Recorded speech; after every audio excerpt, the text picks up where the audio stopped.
best collection.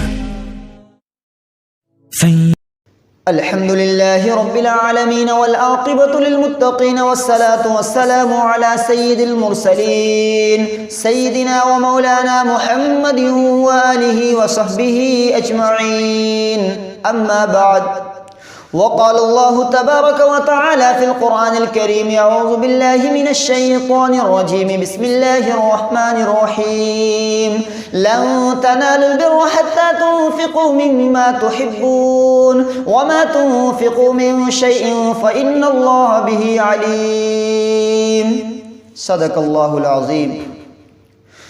معزز سامعین کرام، آج میری تقریر کا موضوع انفاق فی سبیل اللہ ہے.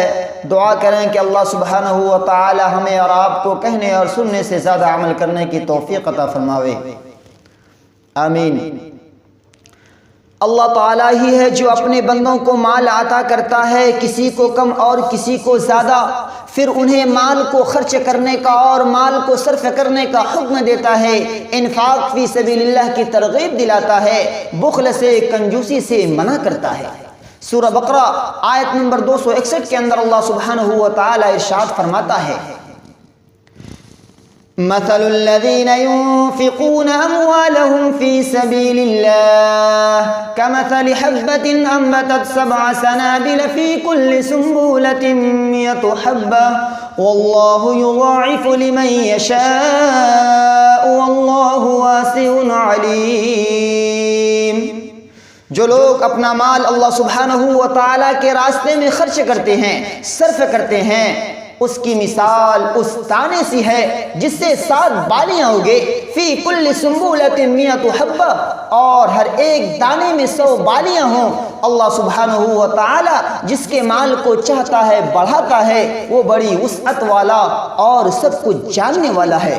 اس آیت کریمہ سے معلوم ہوا کہ اگر آپ اللہ سبحانہ و تعالیٰ کے راستے میں 1 روپیہ خرچ کریں گے تو اللہ سبحانہ و تعالیٰ آپ کو 700 روپے خرچ کرنے کا ثواب دے گا. فار ایگزامپل، مثال کے طور پر آپ یوں سمجھ لیجئے کہ اگر ایک مالدار آدمی کسی شخص سے کہے کہ تم فلاں کو 100 روپے دے دو، کل میں تجھے اس کے بدلے 700 روپے دوں گا، کیا وہ آدمی اسے 100 روپے دینے سے انکار کرے گا یا بہانہ کرے گا؟ ہرگز نہیں. میں تو یہاں تک کہتا ہوں کہ اگر اس کے پاس 100 کا نوٹ نہیں ہوگا تو وہ کسی سے قرض لے گا، اس نیت سے لے گا کہ کل مجھے اس 100 کے بدلے 200 نہیں، 300 نہیں، بلکہ 700 روپے مل جائیں گے. تو آپ کا کیا خیال ہے اس مالک کے بارے میں جو تمام بادشاہوں کا بادشاہ ہے، جو تمام داتاؤں کا داتا ہے، جس کے پاس تمام خزانے کی چابیاں ہیں؟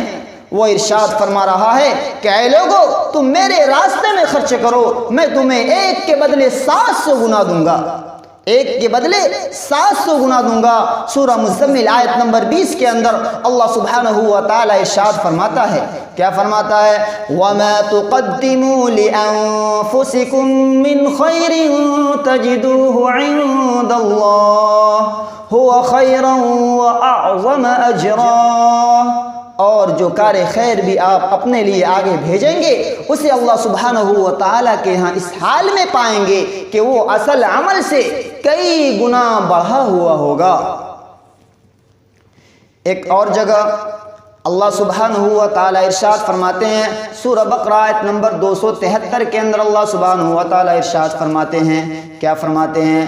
الذين ينفقون أموالهم بالليل والنهار سرا وعلانية فلهم أجرهم عند ربهم ولا خوف عليهم ولا هم يحزنون. جو لوگ اپنے مال کو اللہ سبحانہ و تعالیٰ کے راستے میں رات و دن خرچ کرتے ہیں، صرف کرتے ہیں، ایسے لوگوں کو بروز محشر، بروز قیامت نہ تو کسی طرح کا خوف ہوگا اور نہ ڈر ہوگا اور نہ وہ لوگ غم زدہ ہوں گے. اگر آپ بھی قیامت کے دن خوف سے بچنا چاہتے ہیں، ڈر سے بچنا چاہتے ہیں، تو اپنے مال کو اللہ سبحانہ و تعالیٰ کے راستے میں خرچ کیجیے۔ مدارس کی تعمیر کے اندر، مساجد کی تعمیر کے اندر اپنے مال کو لگائیے، انشاءاللہ بروز قیامت آپ بھی بغیر خوف و خطر کے ہوں گے۔ سورہ آل عمران آیت نمبر 92 کے اندر اللہ سبحانہ و تعالیٰ ارشاد فرماتا ہے، کیا فرماتا ہے؟ لن تنالوا البر حتى تنفقوا مما تحبون وما تنفقوا من شيء فإن الله به عليم، کہ تم میں کا کوئی بھی انسان اس وقت تک نیکی نہیں پا سکتا جب تک کہ اپنے محبوب مال کو، اپنے عمدہ مال کو اللہ سبحانہ و تعالیٰ کے راستے میں خرچ اور صرف نہ کرے۔ جب اس آیت کریمہ کا نزول ہوا تو تمام صحابہ کرام رضی اللہ تعالی عنہم اجمعین نے انفاق فی سبیل اللہ کی کیا عمدہ مثالیں قائم کی۔ اس کا اندازہ حضرت ابو طلحہ رضی اللہ تعالی عنہ کے قصے سے لگایا جا سکتا ہے۔ حضرت ابو طلحہ رضی اللہ تعالی عنہ انصار مدینہ میں سب سے زیادہ مالدار تھے۔ اللہ سبحانہ و تعالی نے آپ کو بے انتہا، بے پناہ مال و دولت کی نعمت سے نوازا تھا۔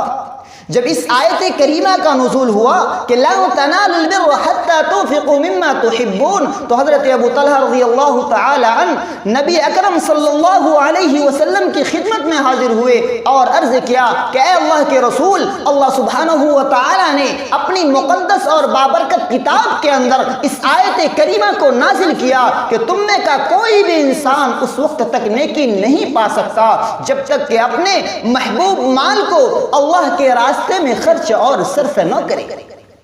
اے اللہ کے رسول، میرے اموالوں میں سب سے زیادہ میرا محبوب مال یہ باغ ہے، آپ اسے لے لیجئے اور اللہ کے راستے میں اسے خرچ کیجئے، صرف کیجئے، میں اس پر اللہ سبحانہ و تعالی سے اجر و ثواب کا طلبگار ہوں۔ نبی اکرم صلی اللہ علیہ وسلم نے ارشاد فرمایا، بخن ذالک مال رابح، بہت خوب یہ نفع بخش مال ہے۔ اے حضرت ابو طلحہ، میں نے تمہاری بات سن لی، لیکن سنو، میری رائے یہ ہے، میرا خیال یہ ہے کہ تم اس باغ کو اپنے پڑوسی کے اندر اور اپنے چچیرے بھائیوں کے درمیان تقسیم کر دو۔ میرے بھائیوں، آپ نے دیکھا قرآن کریم کی آیت کریمہ نازل ہوئی، صحابہ کرام رضی اللہ تعالی عنہم اجمعین اس پر عمل کرنے کے لیے بےتاب ہو گئے اور اپنا محبوب مال اللہ سبحانہ و تعالی کے راستے میں خرچ کر دیا، صرف کر دیا۔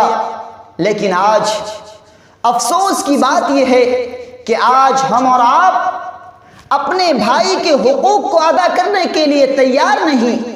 آج پڑوسی کے حقوق کو دبا رہا ہے، ان کے اموال کو ہڑپ رہا ہے اور ان کی جائیداد کو اپنی جائیداد بنانے کی فکر میں لگا ہوا ہے۔ وہ دیکھیے صحابہ کرام کیسے تھے کہ قرآن کی کوئی آیت کریمہ نازل ہوتی اس پر عمل کرنے کے لیے فوراً تیار ہو جاتے، ہمہ وقت تیار رہتے۔ اللہ سبحانہ و تعالی ہمیں اور آپ کو بھی ان پر عمل کرنے کی توفیق عطا فرماوے۔ میرے دوستو، ایک اور جگہ اللہ سبحانہ و تعالی ارشاد فرماتے ہیں، سورہ محمد آیت نمبر 38 کے اندر اللہ تعالی ارشاد فرماتے ہیں کہ تم وہ لوگ ہو جو اللہ سبحانہ و تعالی کے راستے میں مال کو خرچ کرنے کے لیے اور مال کو صرف کرنے کے لیے بلائے جاتے ہو۔ تم میں کا اگر کوئی انسان بخل کرتا ہے تو یقیناً وہ اپنے آپ سے بخل کرتا ہے، اور جو کنجوسی کرتا ہے وہ اپنے آپ سے کرتا ہے۔ اگر تم اللہ سبحانہ و تعالی کی باتوں سے روگردانی کرو گے، اعراض کرو گے، تو اللہ سبحانہ و تعالی تمہاری جگہ دوسری قوم کو لے آئے گا، ثم لا یکون امثالکم، پھر تمہاری مثال تک نہ ہوگی، تمہارا نام و نشان تک اس دنیا کے اندر نہیں رہے گا۔ اس لیے ہمیں اور آپ کو جہاں تک ہو سکے، جتنا ہو سکے، اللہ سبحانہ و تعالیٰ کے راستے میں اپنے مال کو صرف کرنا چاہیے، اپنے مال کو خرچ کرنا چاہیے۔ حضرت امام بخاری رحمۃ اللہ علیہ انفاق فی سبیل اللہ کے حوالے سے اپنی کتاب بخاری اور حضرت امام مسلم رحمۃ اللہ علیہ اپنے کتاب مسلم کے اندر اس حدیث کو نقل کرتے ہیں۔ راوی حدیث حضرت ابو ہریرہ رضی اللہ تعالی عنہ بیان کرتے ہیں کہ ما من يوم يصبح العباد فيه إلا ملكان وينزلان يقول أحدهما اللهم أعطي منفقا خلفا ويقول الآخر اللهم أعطي ممسكا تلفا، رواہ البخاری و رواہ الترمذی، کہ ہر دن صبح کو دو فرشتے نازل ہوتے ہیں، ان میں سے ایک دعا کرتے ہوئے کہتا ہے اے میرے مالک و خالق، ان کے مال میں خوب برکت عطا فرما۔ جو لوگ اپنے مال کو اللہ کے راستے میں خرچ کرتے ہیں، مدارس کی تعمیر کے اندر اپنے مال کو لگاتے ہیں، یتیم اور غریب بچوں کی پرورش میں اپنے مال کو صرف کرتے ہیں، اے اللہ ایسے لوگوں کے مال میں خوب برکت عطا فرما۔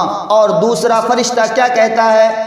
اے اللہ ایسے لوگوں کے مال کو تو ہلاک و برباد کر دے جو تیرے راستے میں اپنے مال کو خرچ اور صرف نہیں کرتے، مدارس کی تعمیر اور مساجد کے اندر اپنے مال کو نہیں لگاتے، اے اللہ ایسے لوگوں کے مال کو تو ہلاک و برباد کر دے۔ اور خاص طور پر ایسے لوگوں کے مال کو ہلاک و برباد کر دے جب وارث انبیاء یعنی انبیاء کے وارث ان لوگوں کے پاس جاتے ہیں تو وہ اسے ترچھی نگاہ سے دیکھتے ہیں، اے اللہ خاص طور آپ ایسے لوگوں کے مال کو برباد کر دے۔ اس لیے ہمیں اور آپ کو جہاں تک ہو سکے، جتنا ہو سکے اللہ سبحانہ و تعالیٰ کے راستے میں اپنے مال کو صرف کرنا چاہیے، خرچ کرنا چاہیے، مدارس کی تعمیر کے اندر، مساجد کی تعمیر کے اندر، یتیم بچوں کی پرورش میں اپنے مال کو لگانا چاہیے۔ دعا ہے کہ اللہ سبحانہ و تعالی ہمیں اور آپ کو کہنے اور سننے سے زیادہ عمل کرنے کی توفیق عطا فرماوے۔ البلاغ منی والقبول من اللہ۔